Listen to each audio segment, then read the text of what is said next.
Salut les amis, j'espère que vous allez bien, bienvenue dans le retour de l'émission 5 choses à savoir où on explore des secrets et des faits sur un personnage d'une licence, d'un manga ou d'un animé.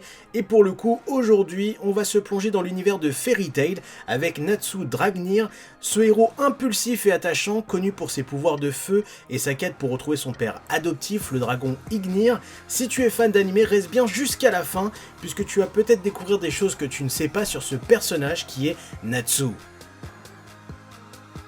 Natsu Dragnil n'est pas un humain ordinaire, c'est en fait un mage de Fairy Tail, plus précisément un Dragon Slayer, qui a été élevé par un véritable dragon, Ignir. Mais la première chose à savoir, c'est que Natsu est en réalité plus qu'un simple humain.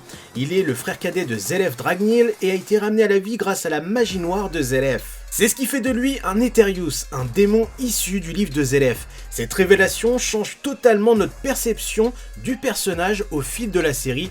Tu l'auras compris, ça spoil direct.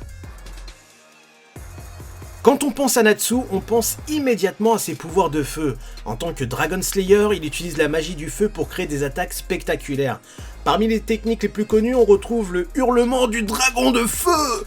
Bon, je le fais pas aussi bien qu'Arnaud Laurent, mais t'as compris. Il exalte un souffle de feu dévastateur, mais ce n'est pas tout. Natsu a aussi la capacité d'absorber le feu pour augmenter sa puissance, ce qui le rend encore plus redoutable. Et surtout, n'oublions pas les transformations comme le mode Dragon Force qui décuplit ses capacités au point qu'il rivalise avec des vrais dragons. D'ailleurs, je vous invite à regarder la quête de 100 ans.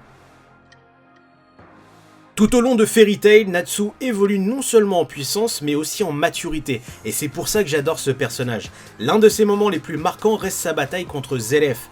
Pourquoi ? Parce qu'il affronte non seulement un ennemi redoutable, mais aussi son propre frère. Ses combats contre Acnologia, le roi des dragons, sont également des moments d'anthologie dans l'œuvre Fairy Tail. Tout simplement, ça nous montre à quel point il est prêt à aller pour protéger ses amis et la guilde de Fairy Tail. T'as compris, c'est le fameux pouvoir de l'amitié. Malgré tout ça, si on reprend un peu de sérieux, ces moments témoignent de l'évolution du personnage de Natsu Dragnil. Pourquoi ? Parce qu'on voit qu'il est passé d'un jeune mage à un leader charismatique qui est le héros de Fairy Tail.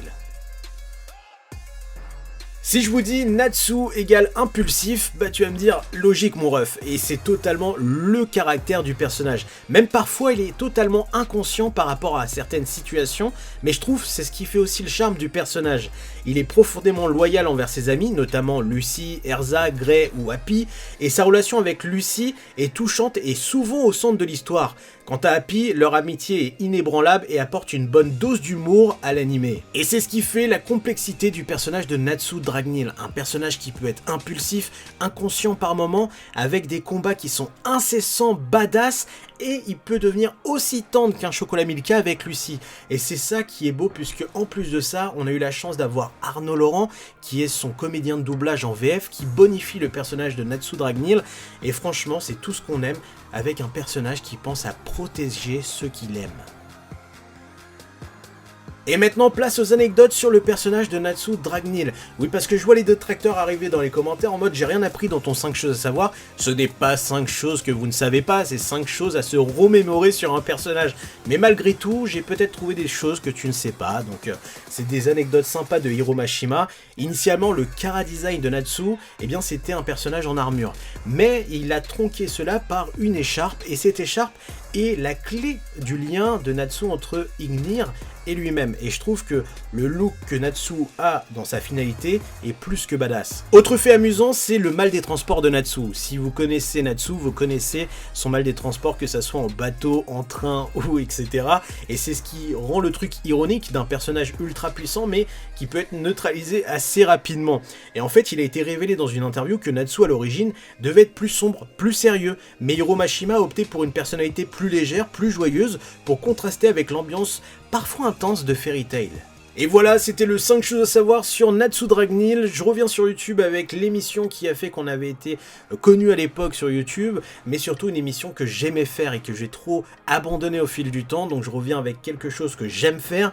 Dites-moi d'ailleurs ce que vous avez pensé du personnage de Natsu Dragnil dans Fairy Tail, et surtout, proposez-moi d'autres personnages en 5 choses à savoir de n'importe quelle licence que je n'ai pas encore fait, même si j'ai envie de m'attarder sur Fairy Tail actuellement, ça serait vraiment cool. N'oubliez pas de liker, de partager, de vous abonner à la chaîne YouTube, d'activer la cloche, et à bientôt.